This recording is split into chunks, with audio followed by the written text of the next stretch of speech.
frontier. This is Football Daft with Stephen Purden, midfield dynamo and average actor. Chris Toll, target man, suspicious character. And to the top end of Stevenson,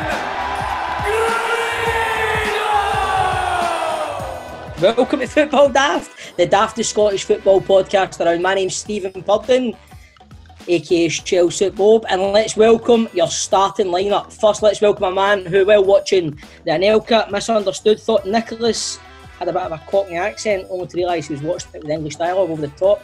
It's Grado. Think he picked up the accent for his time in England, mate? I'm sitting there with Stephanie, I was going, check that Cockney accent he's got. I'm going, he must have Anelka. picked that up at Chelsea. I'm going, that's fucking well strong, man. And then I was about 5 minutes, well, that's somebody talking to Tappy. Nicholas Anelka, the Frenchman with a Cockney accent, man. Yeah. But what you don't know is they recorded it in French, but it was actually Nicholas Anelka doing the subtitle, doing the voiceover in English. Well, either way, I can't be fucked with reading all that. I used to in my younger days, I used to watch all these Japanese and Korean films and all that with the subtitles, but I've not got the patience for it anymore. I can't read. Listen, see if I want to read, I'll buy a book. Aye. Let's welcome a man who is lucky that the show hasn't been suspended after spending a day in Spain. Sorry, Chris, I'm getting mixed up with Bolingoli there, mate. It's Chris Toll. All right. But I mean, mate, like, do you know what I love? But you're not on Twitter these days, right? But see, wasn't that long ago? All the Celtic fans were called like Johnny Bolingoli and Marky Boy, Bahoy Bolingoli, but there's none of them about. But now it's all the Rangers fans. Sorry, Rangers fans. It's like Graham Stevely, Bolingoli, Steven Bolingoli Purden. What's going on, mate? How are you? Stephen Purden goalie. Mate, how's things? Are you okay? I'm brand new, but I don't like you on me, I don't believe you. Fuck's sake, man. Know what I mean? What are you meant to say about this?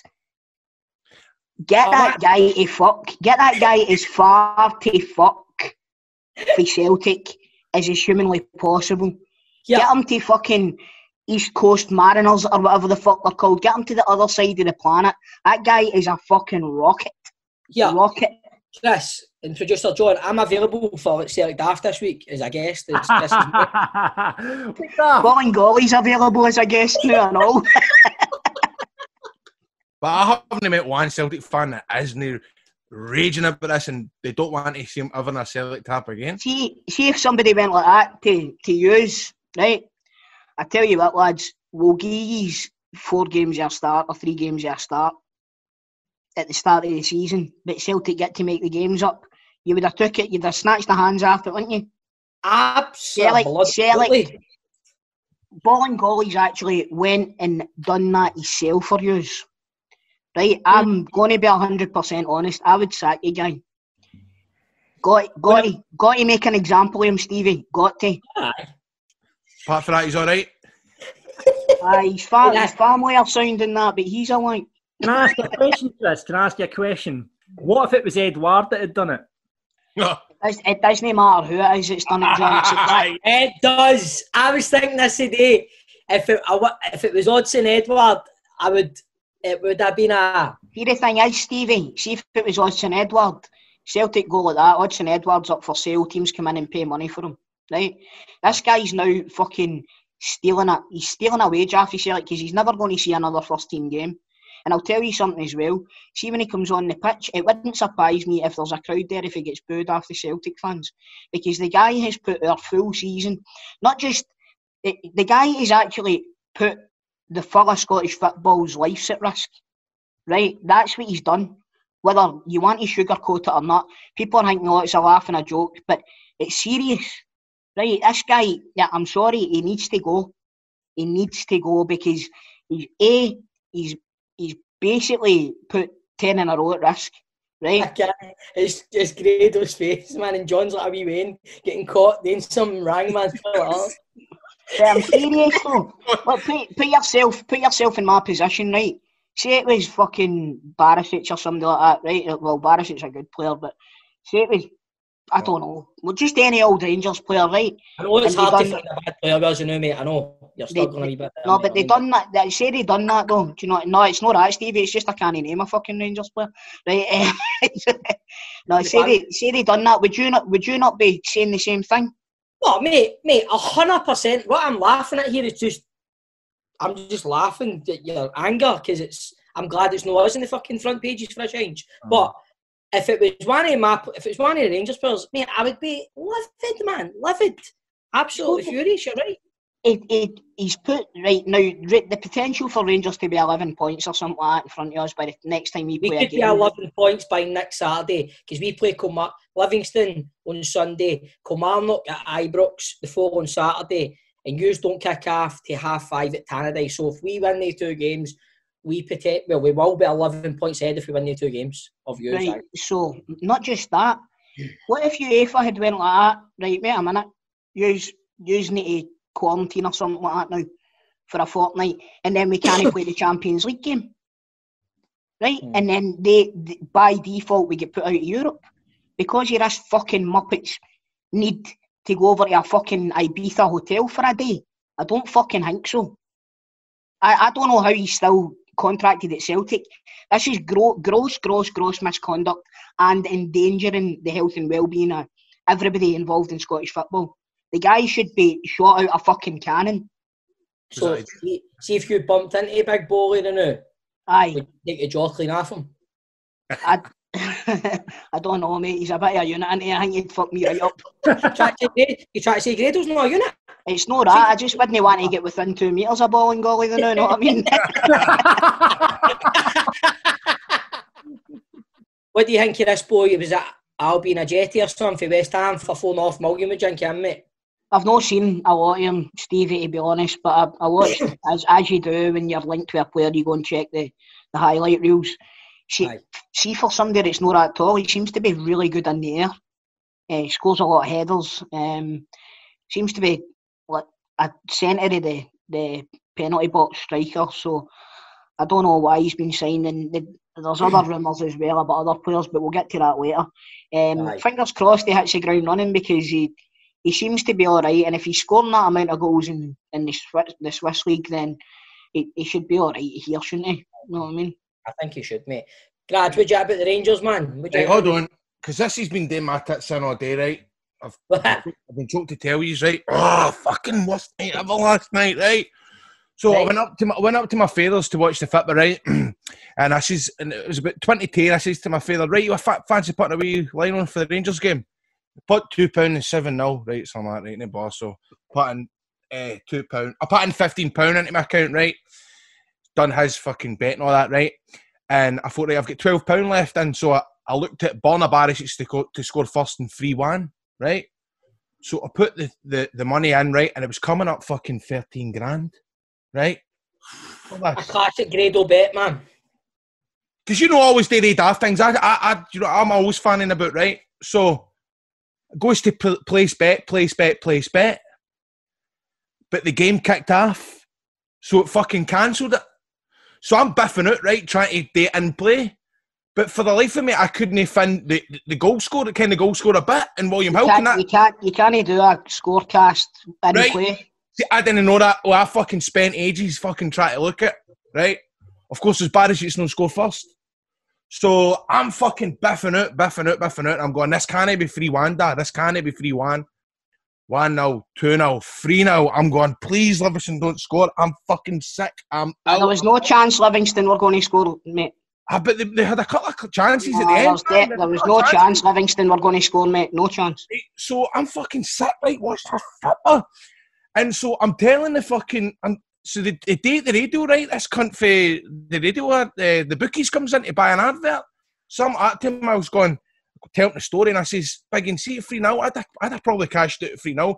He says, you're looking at 75% there. 75% of fucking £1,300. What's that? Well, you said it was 13 grand. Right? 75% of 13 grand, you mean? Aye. So what, you're talking about fucking 8 or 9 grand, right? All by missing this for fucking seconds. So I've been out all day, right? But see, as soon as this podcast starts, there's no way that could have been 13 grand. That's about 9.5 grand you'd have got there, Grado.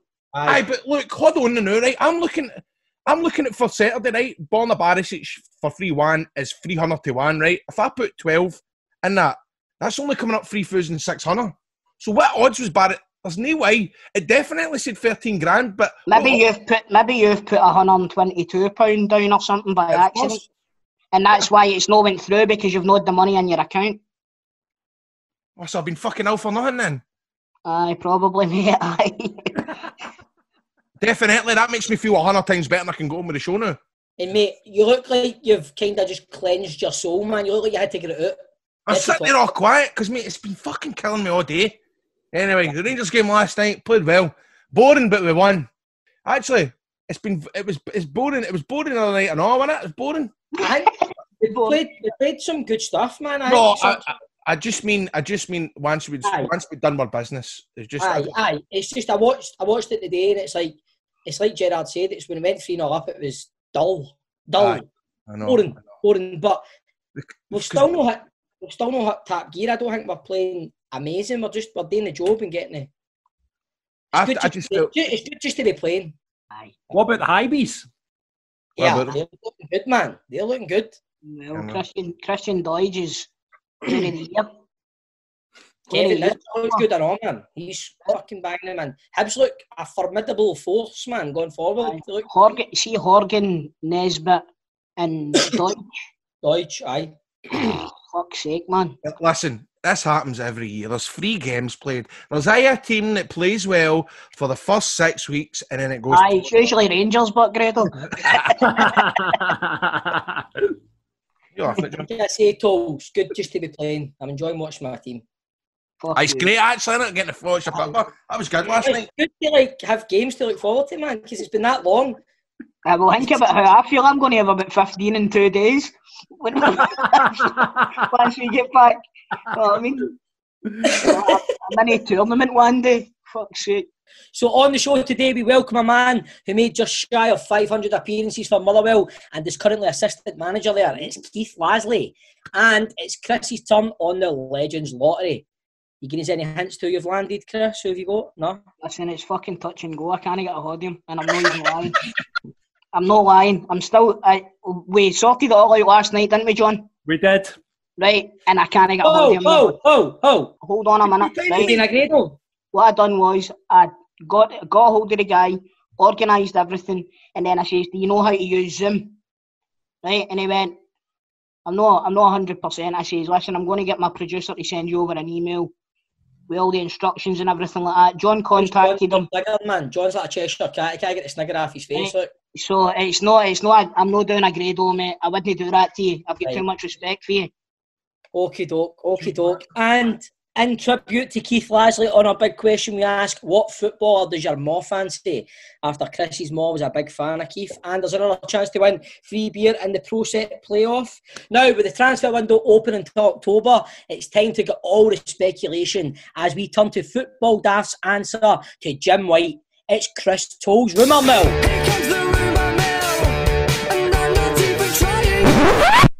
Right, what Chris? is happening, Trips? What is happening? I'm excited. Aye, I mean, your track record's looking good now. It's not bad. There's been a few. Listen, there was a few of them that came up last week. But I think we need to talk about Jason Holt. Aye, that's what I'm talking. He was seen on big. Who was he? He was going to Bayern last week, wasn't he? Did he change your heart at the last minute? Well, Livingston came in and he decided that the shopping centre was better. So he signed for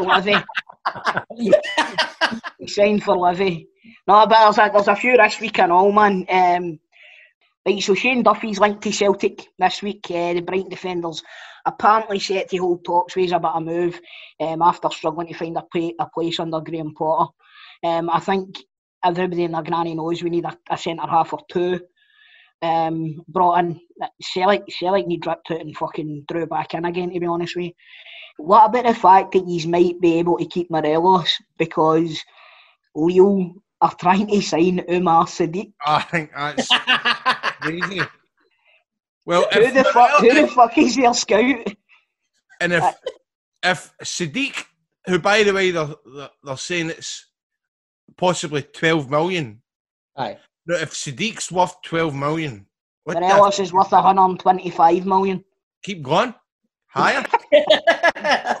So the next one that I've got here, it's Swiss side St Gallen are keen on Rangers as Ross McCrory, with a cash offer now ready to be made, while Hibs have already had a 200,000 offer rejected. Now, I think it's better for him to stay in Scottish football, do you know? 100%. I mean, last season when Docherty went to Hibs, I thought he played well. The fans took to him and all that. I think a move to Hibs for McCrory would be a good move, maybe. Hearts, Connor Washington is away to Charlton. Yep. St Mirren, what about this one, right? St Mirren have made a loan bid for PSV Eindhoven striker Joe Pyro. They don't try to get Bio as well for Celtic. Aye, he's away actually. He's away to Toulouse. Aye, but St Mirren have been quite ambitious, haven't they? Aye, but that's what I was saying, man. I don't know. I think they've maybe got a wee bit of money for somewhere, and they've got a good manager in there and all. And even though Rangers turned them over, I'm led to believe that it wasn't as cut and dried as it could have been. The last one that I've got, this is going to blow your mind, man. See the Hibs goalie Marciano. Mm-hmm. He's apparently in talks to move to Hearts. But listen, you heard that one here first. Don't shoot the messenger, all right? Yeah. So, ladies and gentlemen, remember, if you've got any rumours or just want to get in touch with the show, get us on Twitter at Football Daft Pod, Football Daft Podcast on Instagram, and just search for Football Daft on Facebook. Football Daft with G4 Claims. Been involved in a road traffic accident? Call them now on 01698 767 172. Troops, may I tell you this one? But tell me. Right, so me and the missus were going away for a wee overnight. Lockside Hotel, wee bit of product placement from there, great hotel, beautiful staff, beautiful spa, lovely. But pay for that. We're going. Nicola's going to drop the vein. No, she wasn't. She was going to get her hair done. Thank fuck she wasn't dropping the veins off. I was dropping the veins off. She's got to get her hair done. Came to a junction. Guy in front of her went to go. Guy in front of her stopped. Nicola's looked. She's ready to go. Bang. Went to the back Easy of him, man. Easy done. Did that guy phone G4 Claims? Because that was a not at fault claim for him. He should have phoned G4 Claims. Really? Tell me about G4 Claims, Stevie. Aye, so G4 Claims, they sponsored this show. I think they're brilliant, don't we, boys? I think they're brilliant. We do. We like them. You think they're brilliant, didn't you? I think they're fantastic. So if you've been in a road traffic accident or you're not at fault, G4 Claims can make it easy for you. They can provide you with the complete accident management support you require. They'll recover their costs from the at-fault party, sort you out for a like-for-like vehicle replacement, and they'll also organise your vehicle to be repaired at one of their approved body shops and returned to you. And should your vehicle be deemed a write-off, they will recover the pre-accident value for your car and write you a big fat cheque for it. And best of all, it won't cost you a penny. They charge the at-fault insurance direct. G4 Claims don't cold call. They don't buy data. And once they've processed your claim, your insurance will remain unscathed. And the best thing is, Nicole and the team over there won't take on your case if they don't think they can help. So, if you've been in a road traffic accident or you know someone that has, get onto G4 Claims on 01698 767, Grado's favourite aeroplane, 172. That's 01698 767 172. Get them at notatfaultclaim.com or find them on social media at G4 Claims Limited. G4 Claims. Not at fault Claims. Made easy. The Legends Lottery on Football Daft. What happened to those players you used to love? That's what we try and find out in this part of the show. Each week, one of the team is asked to find a former hero, and they try and get them on the show, and then you guys rate how good they were out of 5. The top of the leaderboard is Stephen at 15.6. Chris is on second on 3.9. Well, myself, I'm on 3.7. But that score will change after we reveal what I got with Rob McLean. Roy was great, by the way. So, John, what's on the scoreboard tonight? Well, Chris actually scored 13.9, not 3.9. Stop trying to get yourself over, Grado. So, Rob McLean went down really well with the listeners. They were all loving a bit of the Silver Fox. Surely it was a high score yet. Don't you be fucking daft higher than Brian McPhee? He did beat Brian McPhee, but I think he's our second most popular guest on this feature. 4.1 for Big Rob. Well done, mate. That's a Fucking belter. wrong, man. That takes you up to 7.8, Grado. That's not too bad, isn't it? Is that still third then, aye? Still third. that. Aye, You'll be third for a few weeks, mate. aye. Well, I don't know, because I've been hearing a bit of whispers. Chris, it's your time this week. It's that time of the week where we get our Legends Lottery. Nobody on the show yet has ever had Andy that's no showed, so this will be interesting. What are you talking about?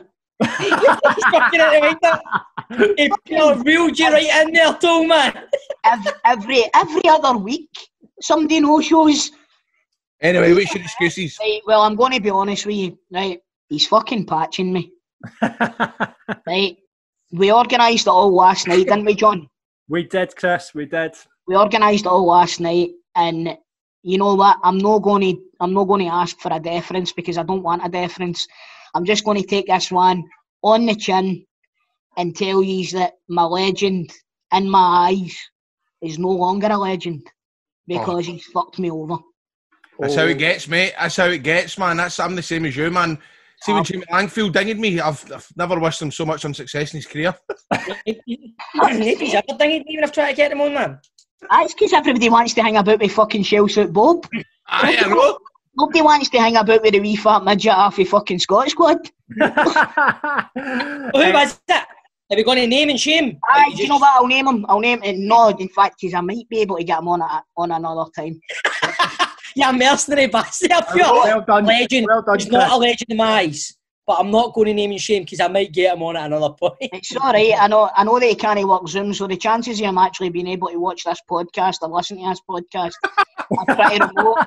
Do you know what? He seemed like a good guy. I'm sure he is a good guy, and I'm sure there's a reason why he's not got back to me, because he was actually proactively contacting me at one point to get it all sorted. So maybe I'll get him on down the line, but I'm going to take this one on the chin and take the big fucking zero this week. Sorry, lads, I've not got a legend. That means I remain on 15.6 and I have a chance next week to extend my league. That's That's like you've not played this week and Aye. I've got a game next week. It's running parallel with the actual fucking season. That's what I was thinking. God. So, by the time you get your legend on, I could be like maybe fucking, I don't know, 11 points ahead of you or something. Football Daft with G4 Claims. Been involved in a road traffic accident? Call them now on 01698 767 172. Who Knows Wins is back on Football Daft. The app that allows you to put your money where your mates are. If you don't know what it is, Who Knows Wins is a social sports game where mates, family and colleagues put their wits for real money. Of course, bragging rights as well. There's nothing better than getting one over your mates, isn't there? You can download the free app to play directly against your pals on your own custom league, or join one of their existing competitions. Right, they'll send you live updates as the games go on, and you can also get to wind up your mates in the group chat. Choose from football, rugby, horse racing, tennis, or combine any of the sports in your league.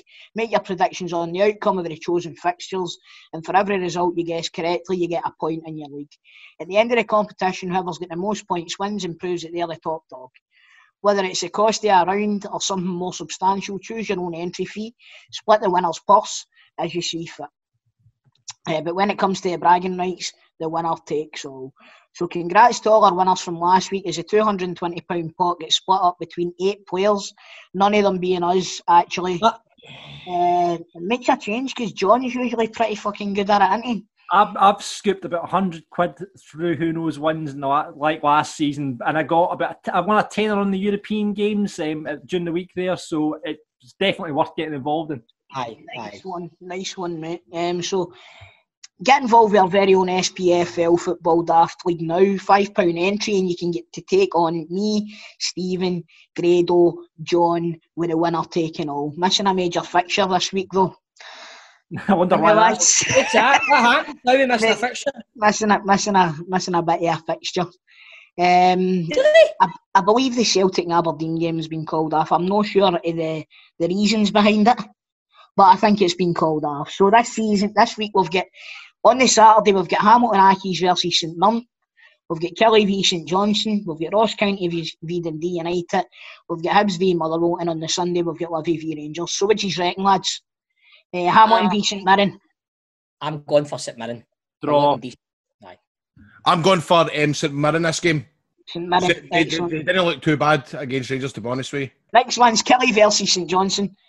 I've seen enough for Kelly last week to say that they're going to do St Johnstone. However, that's if they play in the same manner as they played against Celtic, which, see when a team finds a system like that, why do they not play it against everybody? I know they think St Johnstone are a worse team, but see if you sit in against them, then St Johnstone are going to come out and attack you, and that leaves them with the options on going forward. So I'm going to go for Kelly with that one.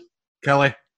I'm going to go Kelly. I think Chris Buck's been in good form and all, man. He's been getting amongst the goals. I'm going to go with Kelly. Scored in every game this season.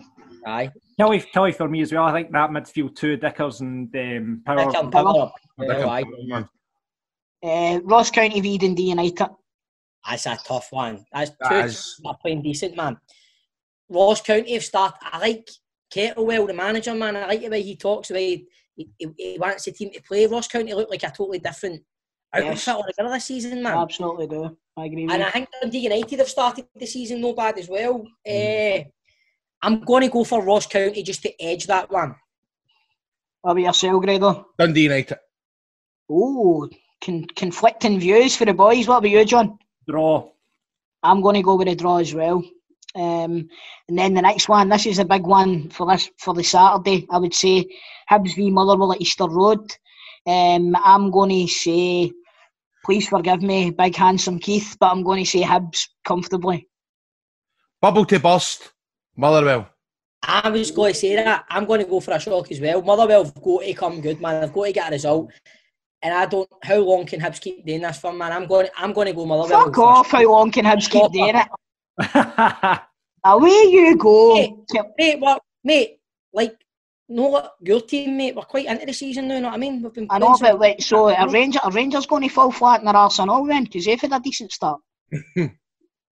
No. Wait, we have to talk about the Hibs game first. You better get to the Rangers game. Yeah, there you go, you bastard. One for me. By the way, sorry, mate. No, you go. I'm going to go with Motherwell. I just feel like they'll do a result. Plus with big handsome Keith on. So lads, Sunday, Livingston versus Rangers. What's happening? I can see Rangers just keep going with the winning, man. Honestly, I think we'll do it. It's a horrible game. It is. Big Dykes is going to be this is going to be the first proper test Balogun's had in a Rangers jersey, because Big Dykes is an absolute handful of centre-half, man, honestly. But I think Rangers will edge it 2-1. Hadji needs to have a good game and all, so I'm looking to see if he'll come into a game on Sunday. I think Rangers will drop points this week. Right, and it's not going to be down to Rangers not being the better team. That pitch is even worse than Kilmarnock's pitch. Right, and not everybody can play on it, but see, Livingston, they've got it down to a fine art, and it's always a difficult game and going to Livy. So I think there's a good chance that Rangers could drop points. So I'm going to say 0-0. Oh, that'd be horrific, mate. I can't lie, that's giving me the fear. John? I reckon Livingston are struggling. I think it's going to be an away win. Right, so listen, troops, get involved in our league right now by downloading the app on the Google Play and the Apple App Store. Who knows wins? Put your money where your mates are. Football Daft with G4 Claims. Been involved in a road traffic accident? Get them now at notitfaultclaims.com.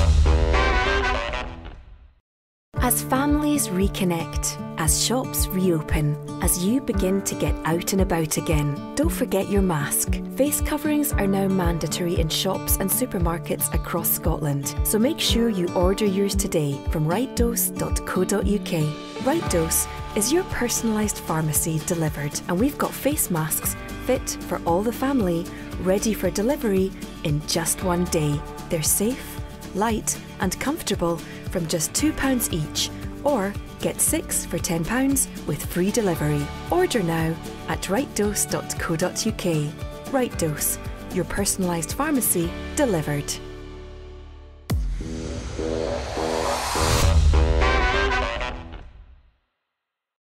It's now time to try and give away a case of Beer 52 once again as we play the Pro Set Playoff. Now, all you have to do is guess the player from the 91-92 Pro Set cards, which are in front of me, From the description, you have to guess that quicker than either Chris, Grado or Stephen to win. And playing today, it's Anne, who's a Rangers supporter.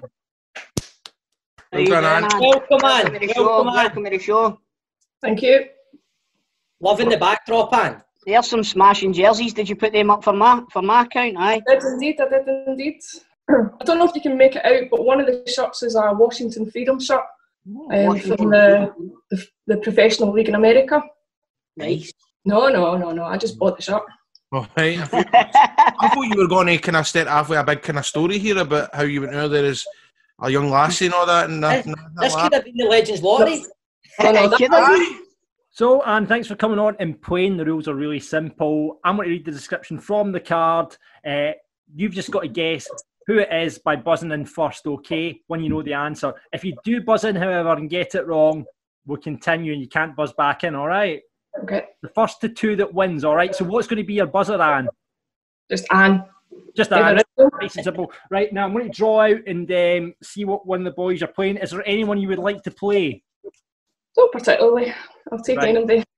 Right, okay, let's draw out someone. How's your knowledge of the 91-92 season? Dodgy, right, okay.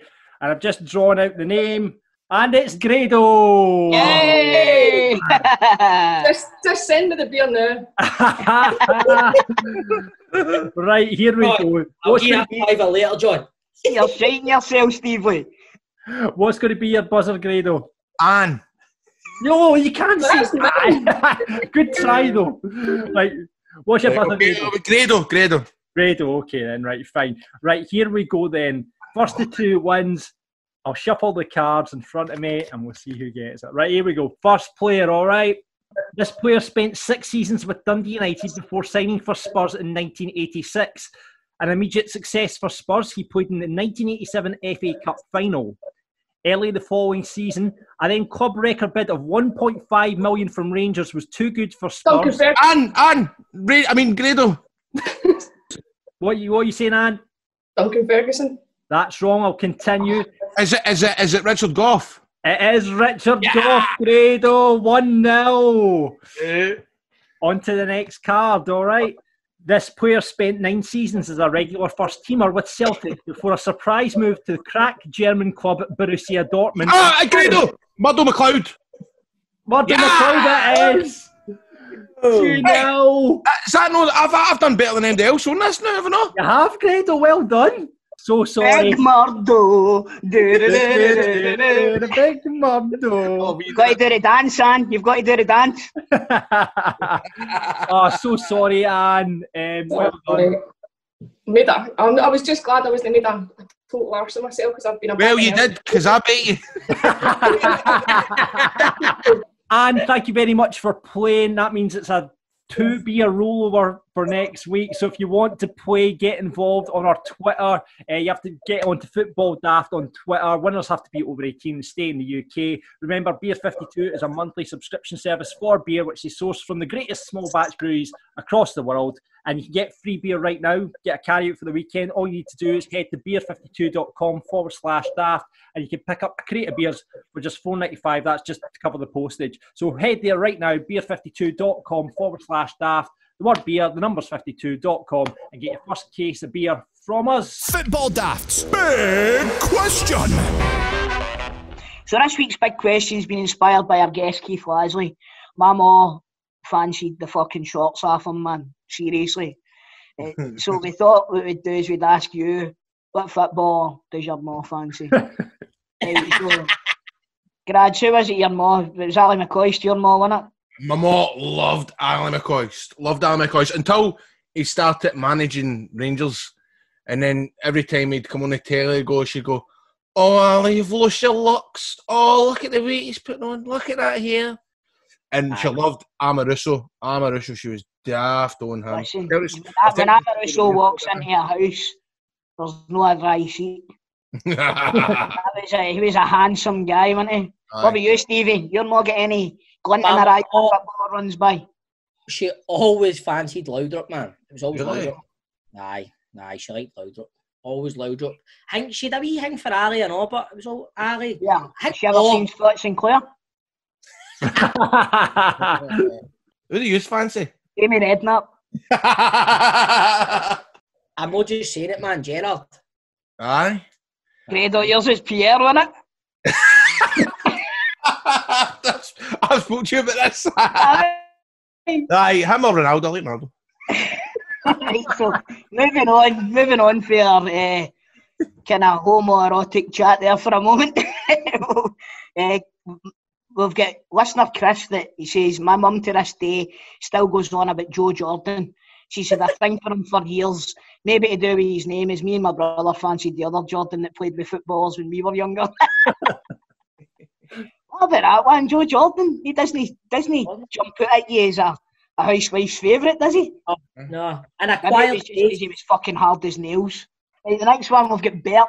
Mine says a thing for chubby footballers. So there's a guy who played one game for Rangers at Ibrox and was never seen again. Missed a sit-up and then had the audacity to dive for a penalty. Can anybody guess this guy's name? Is it Mr. G. Stevely? I think it is. He says, Grado could have been my stepdad. Yeah. That's brilliant. Maybe he is, son. Maggie, maybe Bill. Next one we've got Dean. Wee Grado. I keep laughing.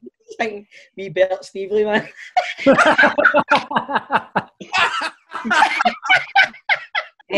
Right, Aidan says James McFadden, and when we met him after the Philadelphia charity match at Celtic Park, she got very embarrassed because I told him. Aye. That's what you do.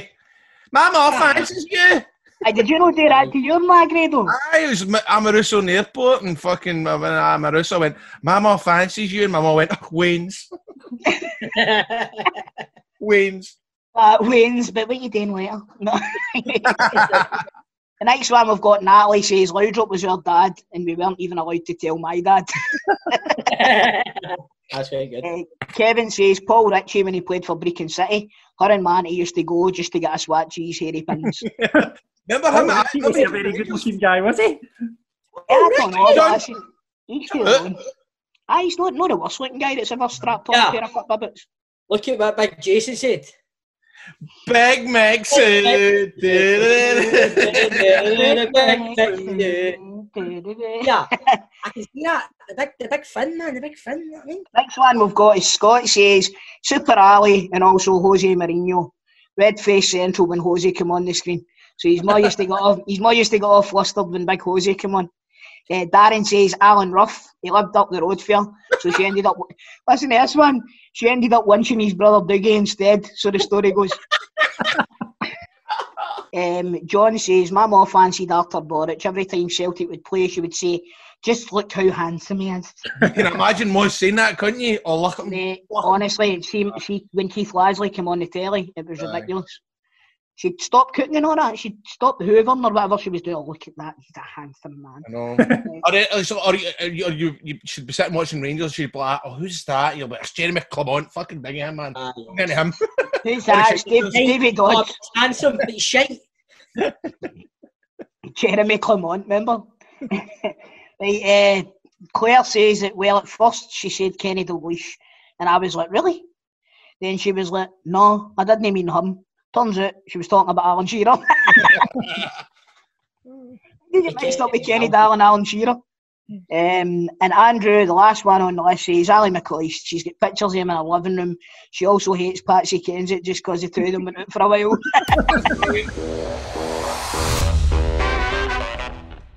Right, troops, as you know, you can now get more content from Football Daft on our brand new Patreon service.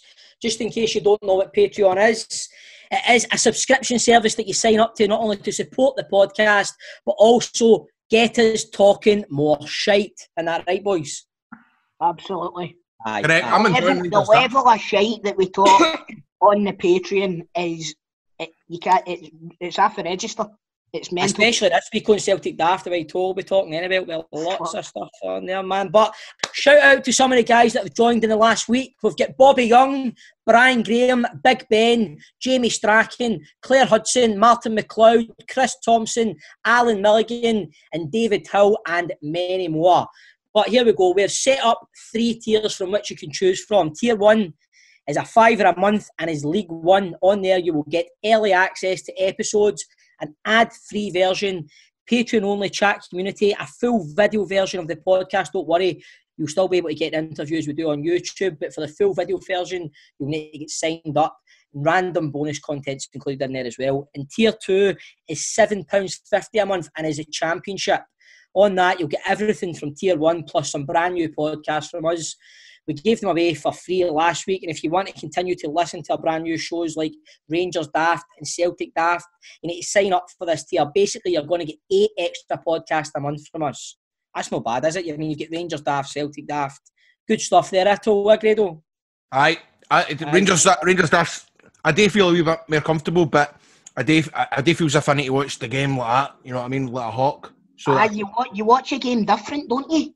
No, you do. Honestly, I'm sitting watching Sports Scene now, religiously, watching it, getting all my info about all the other things, but it's just, I mean, they're professionals, aren't they, boys? You know what I mean? They're doing their podcast, you know what I mean? And we've got teammates as well each week. Each week's guest will talk about their teammates in a feature. We've just basically ripped off from Soccer AM. It's not Soccer FM, which John called it earlier on. This week, of course, you'll be able to hear Kevin Harper talking about his teammates. We've got the Football Daft outtakes also. They can check out some of the outtakes for the show, plus everything in previous tiers. And then we're on to Tier 3, which is our exclusive Premiership tier, which is only available to 100 members. It's a £10 a month, and you'll get everything we've just mentioned. Plus, you'll get a free Football Daft t-shirt, but you must be signed up for a minimum of 4 months. Plus, you can play myself or Chris at FIFA. It must be on the PS4. I'm sure Grado will be a game as well. And the first chance to be a pundit on either Rangers or Celtic Daft. But if you don't support them, you get first dibs on Beer 52 Pro Set Playoff also, and we'll be adding more stuff to these tiers as the season progresses, but that's what we have to start. So if you fancy any of the above, get signed up now at patreon.com/Football Daft. That's Patreon, Patreon.com, and Football Daft, all one word. Get involved now, as we would love to welcome you to the squad. Right, ladies and gentlemen, now let's introduce a man who played almost 500 games for Motherwell, scoring 23 goals, even appearing in the Champions League. He's now assistant manager at the club. It's the housewife's favourite and my mom's dreamboat, Keith Lasley. Keith, thanks very much for coming on to the show, mate. I'm not even lying to you, my mom fancied the pants right off you, man. Every time you'd come on... That's the best introduction I've ever had, ever. There you go, mate, there you go. Anytime Motherwell were playing Celtic and you were there, she'd come on, she'd go, oh my God, what a handsome man. Every fucking time, mate, I couldn't get away from it. Got to the point where my dad was a wee bit worried, but anyway, thanks very much for coming on the show. I think she was in the minority, the Celtic fans, from my experience.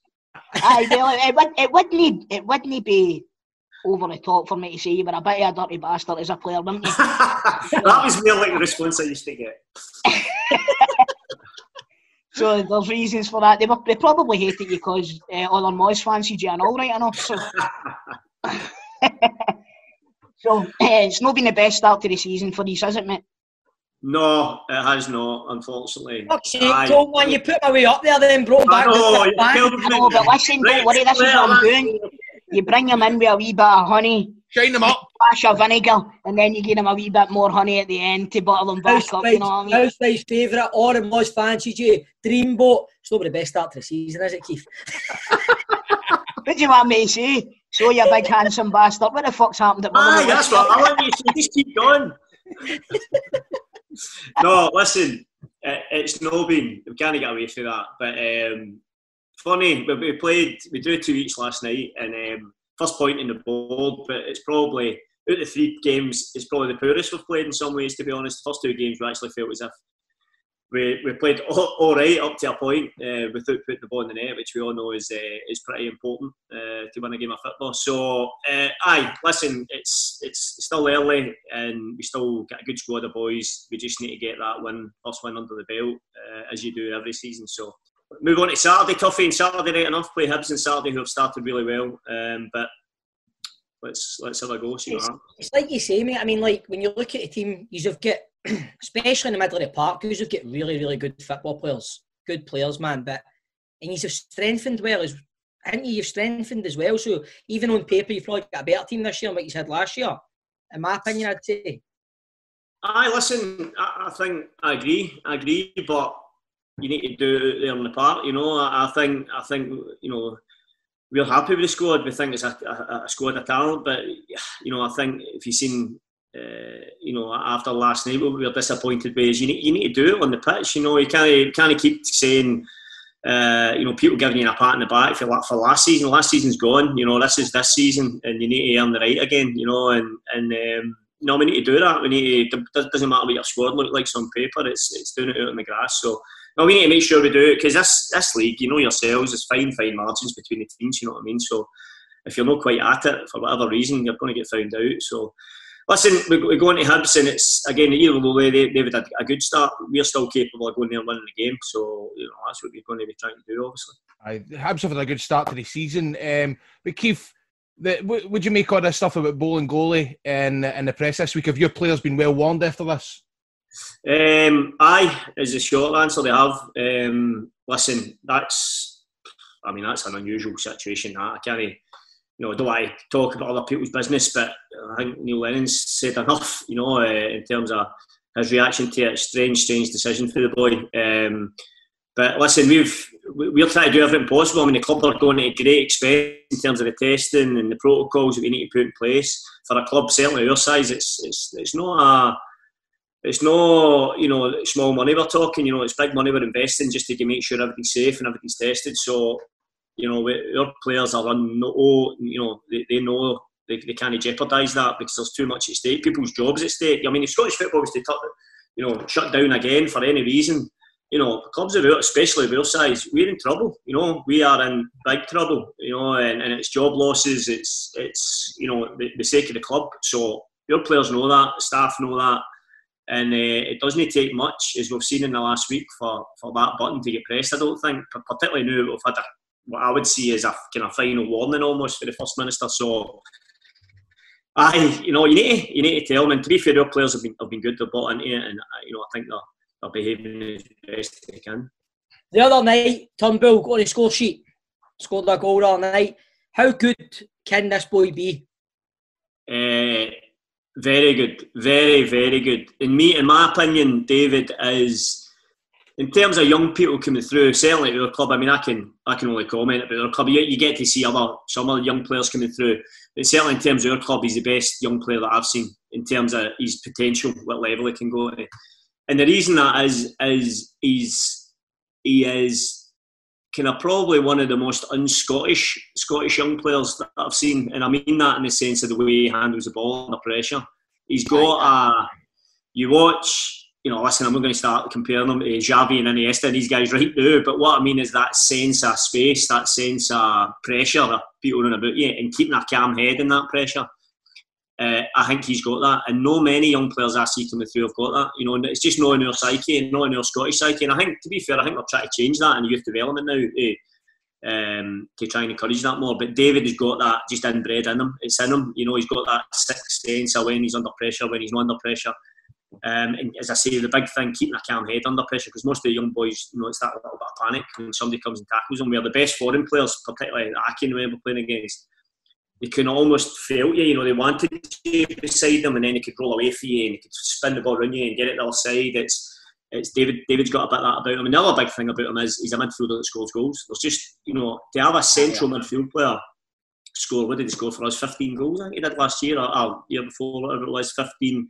You know, that's just unheard of for a particularly for a Motherwell midfielder. I mean, when's the last Rangers or Celtic midfielder that scored 15 goals? You know, there can't be many of them. You know, there's no many. So to do that at a club of our size is, you know, you need to have something different about you, and I think David's got that. So, he's got the potential. He had that setback, obviously, with his knee and stuff, but he's back. He's getting there now, and you can just see every game he's getting a bit stronger. So, listen, if he keeps working the way he is, he's got brilliant, great potential. Do you think it was a bit of a blessing in disguise that the Celtic move fell through? Because if he hadn't have had that medical, he maybe wouldn't have realised the extent of how damaged his knee was. And do you think that, like, going forward, he's going to look back on that not as a missed opportunity, but as something that spurred him on to then go on to the next level. You know, I think he'll do well with another year at Motherwell at least. Listen, it's always a kind of timing thing for young boys. That's what we want to do. That's what our club's there to do. It's part of the business plan. We want to bring these boys in, play, and then move them on. But as you say, the timing of that is crucial. It might be. You might be right. He might. To me, was David ready? Could David play in Celtic's team tomorrow? Aye, in my opinion, he could. You know, I think he's that good. But as you say, staying in here for getting over that injury and then coming back and playing their first team matches for Motherwell is going to be no bad thing for him. You know what I mean? He might, as you say, in hindsight, further down the line, you might be right. You might look back and think that was the best thing that happened. As you say, identified the injury. You know, he could have went there and then, you know, ended up injured. So when he does move, he's going to be fully fit, fully ready to go and go straight into somebody's first team. You know, so it might be a blessing, but he's good enough, and I think we can see that now. You know, every training session, every game, he's getting back to, you know, where he was before he left. Before the, you know, the think he's far off. Far off full fitness? No, he's not far away. You could just tell he's been. I mean, he's out a long time. Forget how long he was out. I mean, with the injury, and then obviously COVID, I had that kind of 3 months on it because he was just before it happened, he was just getting back into the edge of the team. And then obviously all this happened, so that's another 3 months out of football. So if you take it in entirety, you know, you're talking a good long, you know, months and months out of football. So it was always going to take him a bit of time, but he's getting there now. You can just tell every day he's getting sharper, and even in the games, gets his goal last night. Great goal, you know, classic him, makes that half-yard free-cell on the edge of the box, and then whips it in the bottom corner. You know, so there's just not many midfielders in Scotland that can do that. So he's getting there. I was going to ask you, how's your relationship like with Steven Robinson? Is he a good friend? Aye, listen. A good friend. Aye. Well, he's not my best friend. I'll put it that way. That's my mate Stevie that lives down the road. But he is.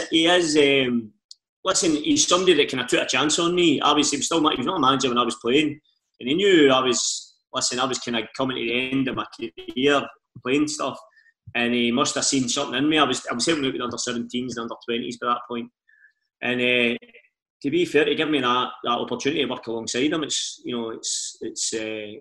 forever grateful. It's always one side of the game I've wanted to go into is coaching and managing, hopefully one day. But so he's been brilliant for me, and I've built a relationship. I wouldn't say we were close at the start, to be honest, because as I say, I was just a player playing under him.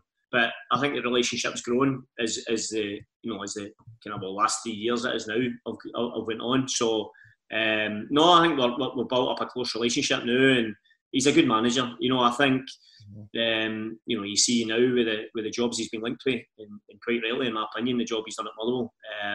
He's a good manager. He's 100 mile an hour. He wants to control. You know, he's in control of everything. That's the way he likes it to be. But you know, he's got it. He's you know, I get to see it at close quarters, and certainly I'm learning a lot from him, like, you know. So he's been good. He's been great for Motherwell, and as I say, he's been brilliant with me. So I enjoying working alongside him. So after you were flying last season, he's had an amazing campaign, Motherwell. At the start of this season, what was, when you sat down, first day back training and all that, what's the aim for this season? It's hard, actually. You don't want to. We finished third, you know, so we're not going to turn up and say, right, we want to finish second. That's not what it's about. You know, you want to improve, but you want to do it in a realistic way. So, you know, we're going to start setting targets. We want to finish there. What we want to do is keep doing what we've been doing, which is improving the players that we've got. You know, younger players. We've mentioned David and Alan Campbell and all these boys. Keep improving these boys, and just, you know, work the recruitment as well as we can, which I think we've done successfully on the whole, bringing hungry boys up for England, and just keep going. You know, we just keep going. It's not about, as I say, really setting outlandish targets in terms of league position and things. It's really just about improving every day, because I think that's what's got us to where we've got to. That's what got us last season. It wasn't about getting ahead of ourselves. Aye. Just work hard, work with the young boys that you've got, try and improve them every day, and see where it takes you. You know, and then if we've got good staff, good coaches, good managers, as I mentioned, you know, and hungry boys, we fill that squad with young hungry boys that want to be improved. You know, we feel as if it's a decent combination. So that's it. You know, it's no magic formula. There's no no thing apart from hard work, good people, and go for it and see where it takes you. Getting into your playing career, who did you support growing up? Well, this is a weird one. Well, isn't it? I can explain it. But I was an Everton fan growing up, which is a bit strange. But my dad's a Scouser. That's where the connection is. Right. So a lot of family connections down there. So, and if any of you are old enough to remember, Everton were actually a pretty good team in the mid-80s, which when I was 79, I was born. So I was 6, 7, just getting into football.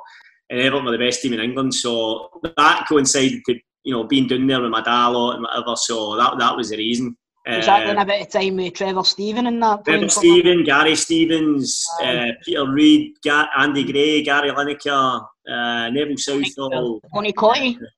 So, great team. Won the Cup Winners' Cup, won the League Championship 2 or 3 times. So, they're not doing so well now, right enough, but they've got a right good manager now, and next season. I think he's a man, but unfortunately, I think he's going to need to spend another 400 million or whatever.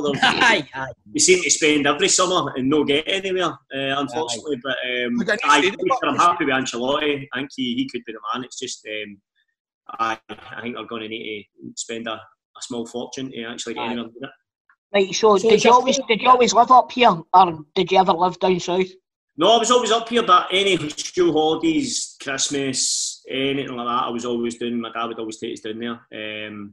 So I was a bit of a black sheep in the family. My dad and my 2 brothers are actually all Liverpool fans. So as you can imagine, I'm taking it a bit tight now with them actually winning the league for the first time in a while. So, but I don't know why. I just decided to. I was on the other side of the fence.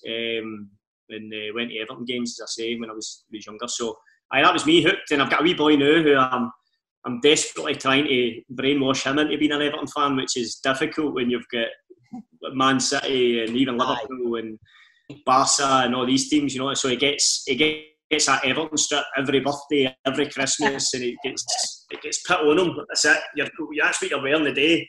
And I'm try to torture the poor wee boy to become a fan, but I'm still working on that. How did you end up at Motherwell then? A bit of a weird one. I left school to be a spark. I've spoken about this before. I was an apprentice electrician, served my time, and it was only really because Billy Davis, who became the Motherwell manager kind of 99 time, 98, and he actually trained my boys club at Glenford Thistle one night a week, and he just saw me there, and I was doing my apprenticeship, and he just said, look, he knew he was getting the job in a couple of weeks' time. He knew Harry Campman, who was the manager at the time, he was going to be getting sacked. I think he had a wee, he must have got told, and he was getting the job.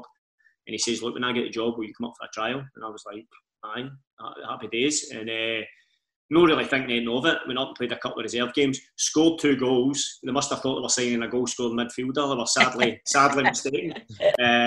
But scored 2 30-yarders. Don't think I've done since. And that was it. They offered me a contract. But I had to go and finish my trade test. So I went and done that. Managed to fail that the first time. That had to wait for a reset. Hadn't earthed it properly. Nearly killed myself. And then eventually served my time and then went up and they offered me a deal. So a bit of a strange way into football and on the academy system for me, and it was a bit of a different route in, to be honest. Do you still day homers? Or do you day homers? No, because I'd probably kill myself, like I just said. He probably wasn't listening again. No. But changing the light bulbs in the house, that's a stretch now.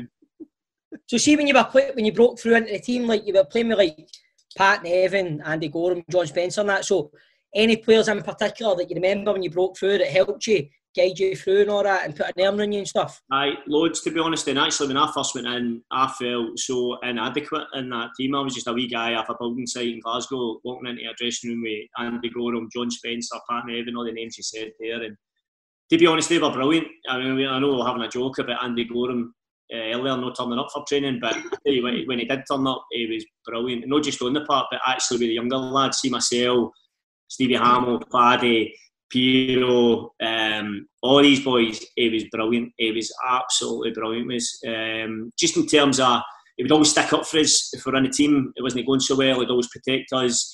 And that type of character, not just him, but we found, see with the older pros in the days, they tell you if you needed told, But what they would also do is they protect you when you need protected, or they help you, give you advice, or whatever it may be. Just proper men, and there's not as many about nowadays. But in that, that was a proper dressing room. And as I say, I was a bit overawed by it all, to be honest, when I first went into it. But guys like Andy Goram and John Spencer were absolutely brilliant, And to me, when I walked in there, it was even on the training pitch, it was like, right, this is football at a different level to what I've been playing at. This is proper football. Aye. And it was brilliant to see these guys up close to us. Did you not give it tight for that mullet, man? That one. Yeah, do you know what was brilliant about that? I don't know if you remember, but he ended up signing for Man U. He went to Man U from Motherwell. Like, I don't think that's ever happened, ever. Yeah. Anyway, but he came in, and as you say, Grado had the big mullet. I don't think all his teeth were there. I wouldn't say it to his face, but I think there was a few spaces. Listen, you like a wee red wine or whatever at the our rank time maybe. But anyway, this Man U rumour came in, and I'm not kidding on. He must have been a happening in the background, and he turned up the next day. The hairdo had all been trimmed, blonde thingy. The teeth were done. I don't know where he got the teeth done overnight, but the teeth were done. He looked a bit 2 stone lighter. It was like, and I was like, what's happened to him, man? But brilliant, and then that was him away to Man U. It was just unbelievable. It was just like that. But you're not done the uptick and didn't say for Man U. Honestly, that's what it was like.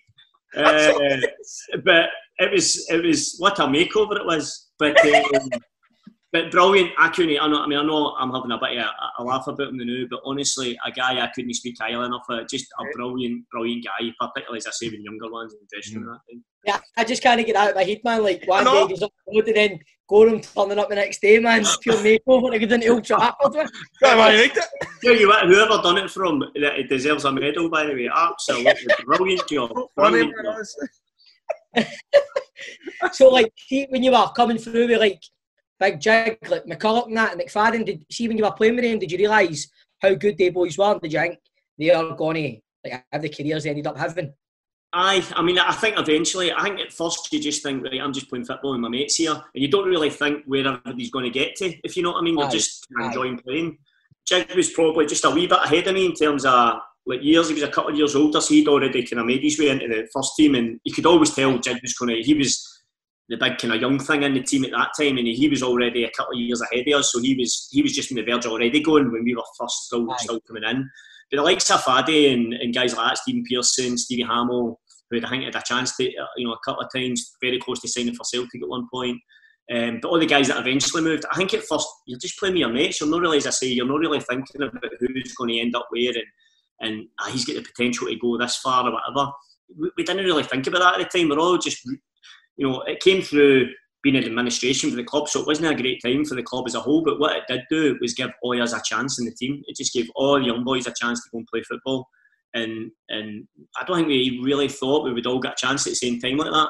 But ultimately, that's what administration done for Motherwell. And out of a really tough time, it was horrible, came, like a young boys that ended up obviously to then go on and make good careers for themselves. So out of that bad, there was a lot of good. But I mean, having said all that, eventually, once you have played a few games, you can start to tell, right, Faddy's a bit different, a bit special, and you start to see, right, Stephen Pearson starts to make a name for himself. Stevie Hamill was just a constant.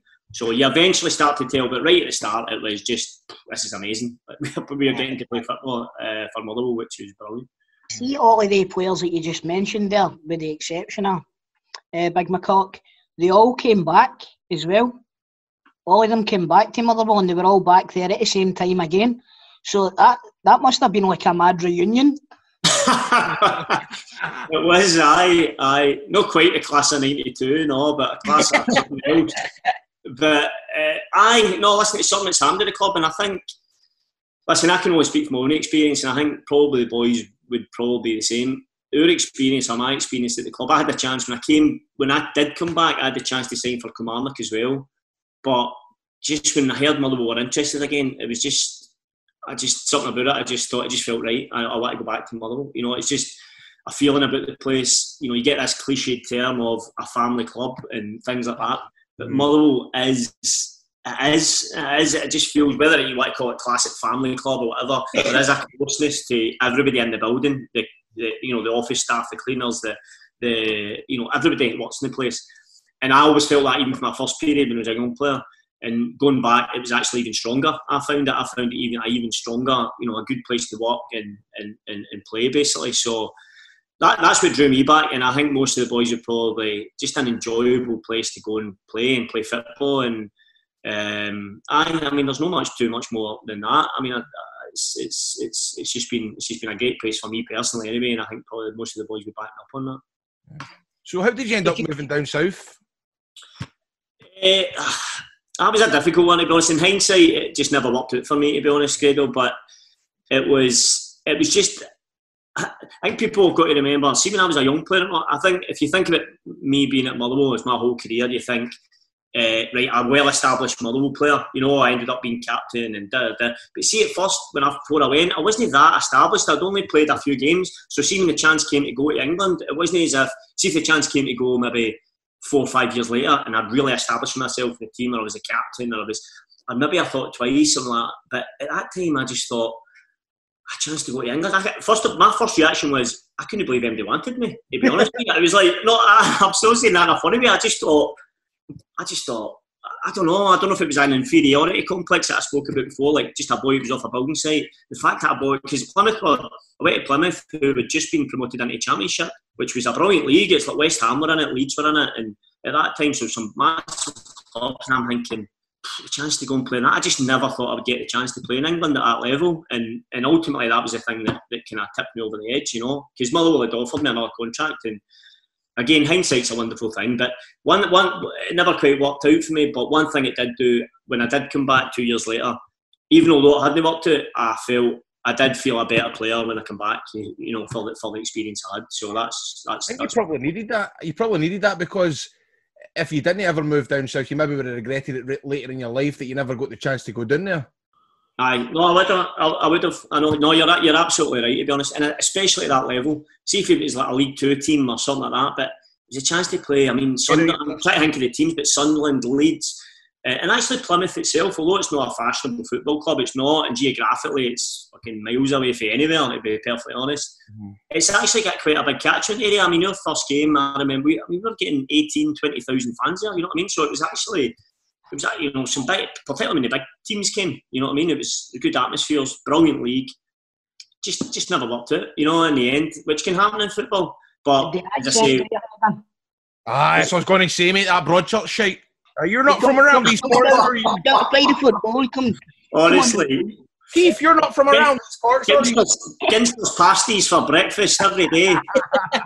Aye, that was our sponsor, eh? That was a Plymouth sponsor, wasn't it? Honestly, aye, that was as many of them as you could eat. That was your win bonus. You just He's won a game. They just fired you onto a room. Right, batter in, lads. Julio living in a Gangster's paradise. Oh. Heard that for a week. What was Bobby Williamson like, Keith? Good. Obviously, he was a guy that took me down. Believed in me to take me down. Listen, I think he probably made a mistake in hindsight. Again, he maybe took too many Scottish boys down. I don't know if you remember, but likes of myself, Stevie Crawford went down, Stevie Milne for Dundee went down, Lee Mako went down. So there's quite a few boys for up here, and I don't know. I think he maybe took too many boys down with him in hindsight, as I said. But no, it was great for me. Him, Jerry McCabe, who's a character. He was his assistant. Cabe, who was brilliant. But again, for him, it never really worked out. I mean, he took over. Paul Sturrock was the manager there before him, and he'd actually been the manager that got them the promotions.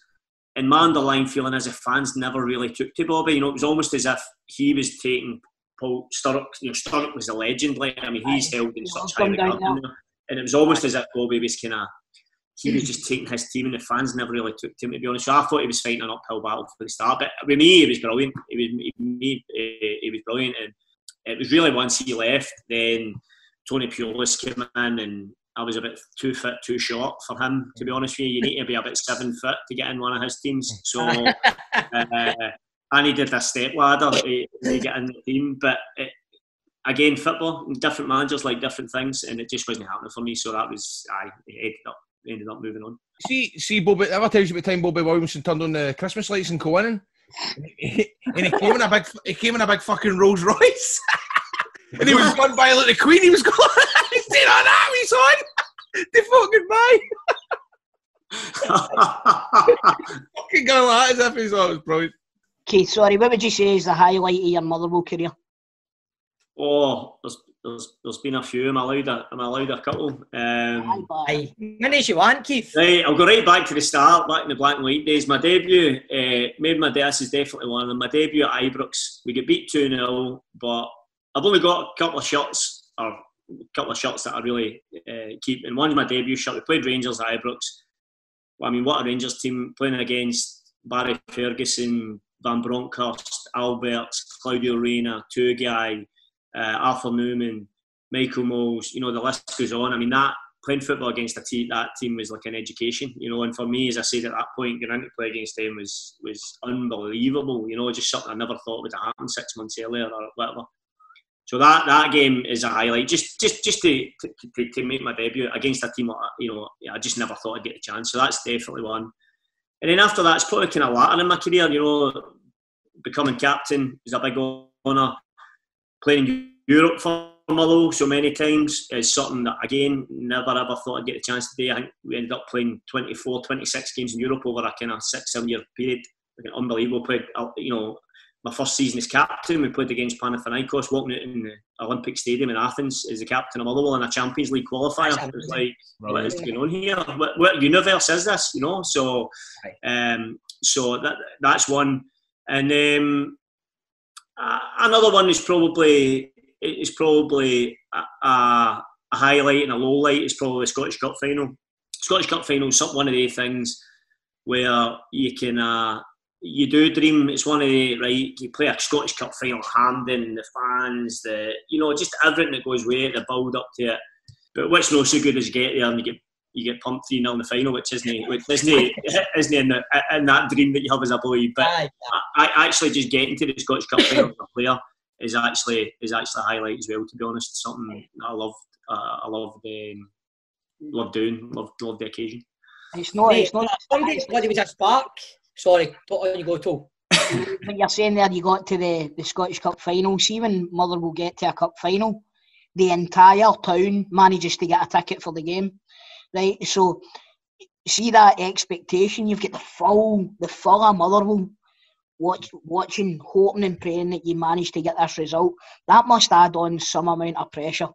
It must. I mean, it does. It does to a certain extent. I think it was funny with the Scottish Cup. I actually felt more pressure in the semi-final. We played St Johnstone in the semi-final, and because we were almost expected to win that game, it's almost like a 50-50 game. Plus, you knew it was at stake, getting to a Scottish Cup final, which, quite frankly, you don't get the chance to do every year. You know, like at Motherwell, you know, it doesn't happen that often, obviously. So when you do get a chance, and a good chance like that, you know, against another club similar size in St Johnstone, that I actually felt under more pressure then than we did when we got to the final. But I mean, the point you make is good in terms of it is. I mean, literally the whole of Motherwell is in that stadium. I'm not far off it, and that brings its own pressure. But I think it probably depends who you're playing against. I mean, we play against Celtic in that final. Yeah, you're feeling the pressure of being in it, but it's if you win it, it's probably seen as unexpected. Do you know what I mean? So I think you feel as if the fans are with you, totally with you. As I say, I actually felt more in the semi-final when it was like you were almost, your fans were expecting you to get through, and you're like, I think that's probably actually a bit more pressurised situation than the final was.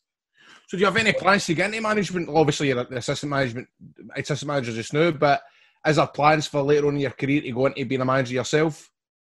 Aye, there is. To be honest, I hope so. I mean, I'm not in any rush. I'm loving what I'm doing now. That's one thing I've learned, actually. I think when you come into coaching, I've heard so many kind of older coaches talking about it. When you come into it first, you're in a rush. You're like, right, I like, you know, get there as soon as I can, if you like. But I think once you're in it, you realise what is in it, what it takes. And I'm just loving the role I'm in now, learning all the time. Of a very good manager at the moment, a good coaching staff round about us. And but ultimately, ultimately one day, when the time comes, and the other unfortunate thing about football, you don't get to pick your path. You know, you don't get pick your perfect path, which would be lovely, but it's kind of, you just need to wait for the opportunity to arise or whatever it may be. But what you need to be is ready if the opportunity comes. But so, I mean, the answer is yes. When it's going to be and how that's going to manifest itself, I've no idea. But that you know, that's the ambition one day. Well, Keith, talking about knowledge in football and being a manager, next up, every time we've got a guest on Football Daft, we do a quiz. You up for it? I'm up for it. I'm up for it. Yeah. It's a 90-second Football Daft quiz we do every week, right? So we want to put our guest football knowledge to the test. But before we continue, there's been a wee bit of controversy. Once again, the Football Daft VAR is out after producer John... You're joking? He's not done it again, has he? Explain yourself, John. Yeah, there was a bit of a problem with Kevin Harper last week. We thought Kevin Harper had went top of the leaderboard, but I went back and listened to it and I've clearly miscounted. So Kevin Harper only scored 13, so he's in joint second as opposed to going top of the leaderboard. Apologies, Kevin. Right, so that means Mark Wilson is still top of the leaderboard with 14. Well, the good doctor, Kenny Duker, and Kevin Harper are just behind in second place with 13. Barry Ferguson and Owen Coyle are then joint third and 12. Other selected scores include Jonathan Watson in 9. The polished guy with new teeth, Nora, Andy Goram's on 8. Bob Malcolm is on 6. Falkirk manager. He's going to battle me if he ever sees me again. David McCracken is still the strongest man in football. He's at the bottom of the leaderboard holding it up with 1 point. So is there anybody there you want to beat? Obviously, you want to beat McCracken, don't you? You want to get more than one, Keith. Aye, that would be nice, aye. I'm just waiting for the kind of electrical section. That'd be good. Is that what the quiz is about? Aye. Well, Keith, do you know what? You never know with producer John, the shite he writes down here. Do you know what I mean? You never know, there might be. So can you tell me which colour is earth and which colour is sky? Well, that's what I got wrong in my trade test, so I probably know it. So, are you ready for it then, I'm Keith? ready for it. Get 90 seconds on the clock, producer John. Yes, I won't fuck it up. Right, here we go. What country did Bolingoli go to for 24 hours? Spain. On what date do the rest of the Scottish leagues kick off? October the 18th. Kemar Roof joined Rangers from which club? Anderlecht. When did Motherwell last win the Scottish Cup? 91. Who won promotion to the English Premiership and the Championship playoff? Fulham. What club's anthem is Marie Osmond's Paper Roses? Kilmarnock. Who plays their home games at Shieldfield Park? Arbroath. Who did you make your 400th Motherwell appearance against? Oh, no idea. Inverness. Aside from Dundee United, name the other Scottish League team with United in their name. Oh. United. Here. Who did you play your Champions League game against? Panathinaikos. In which Dutch city do PSV play? Eindhoven. Who's the current manager of Dumbarton? Jim Duffy. What type of trees are on the Motherwell badge? Fir. Name one of the clubs relegated from the English Premiership. Bournemouth. What club are nicknamed the Staggies? Ross County. Who's Motherwell's record signing? John Spencer. Stenhousemuir play in what league? League 2. Who won last year's Ballon d'Or? Time! Oh, that was good, mate. Still gets the answer. Still gets the answer. Yeah, who won last year's Ballon d'Or? Because I asked the question, so you've got to let you answer it, Keith. Ronaldo. The other one. What's it? Right. We'll soon find out. Producer John, count. Can you count it up? I'm going to make What sure grade that do we get? I'm right here. I'm going to make sure, double check one answer just now because I don't want to fuck it up for Keith. Okay. The panic in his voice. I am really panicking because this is very close. Right, okay. Let's go through your wrong answers, Keith. Home game at Shieldfield Park, Berwick Rangers. Oh. Your 400th appearance for Motherwell was against Celtic, apparently. Was that? No idea. You got the Ballon d'Or wrong, but you've went joint top of the leaderboard. Oh. That's a tough result. Keith, I would maybe listen to the podcast next week just to make sure. Make sure you've only got one right. There's every chance. Well played, Keith. It's been an absolute pleasure, mate. Thank you so much for coming on the show. Brilliant, pleasure. Cheers. Yeah, my man. Bye-bye. Cheers. Bye-bye. Football Daft with G4 Claims. Been involved in a road traffic accident? Get them now at notitfaultclaims.com. Thanks for listening. Remember to sign up to the Patreon at patreon.com/footballdaft, where you'll get the full video version as only the interview is going up this week. Remember to leave a review and subscribe on Apple Podcast or wherever you get your podcasts from. Stop laughing at me, pricks. You can get us on social at Twitter at Football Daft Pod, Football Daft Podcast on Instagram, and just search for Football Daft on Facebook. Just leaves us time to play out the show. I've been Chris Toll. I've been Steven Gerrard. I've been Grado. I've been producer John. I've got a hell of a lot of editing to do tomorrow because of these two tricks. The Patreon's going to be worth it this fucking week, I'll tell you that. There's a lot of outtakes. Get on board, patreon.com/football daft. We'll see you on Celtic Daft and Rangers Daft next week. We'll be back here on Friday. John, are we having a Celtic Daft this week? I'm talking about goal right enough, aye. Big Brother story. But we could do fuck. Listen, lads, my dinner's out, man. I'll need to tell you it next week. Let's do it on Celtic Daft because we've got fuck all else to talk about. Right then. Audio Frontier.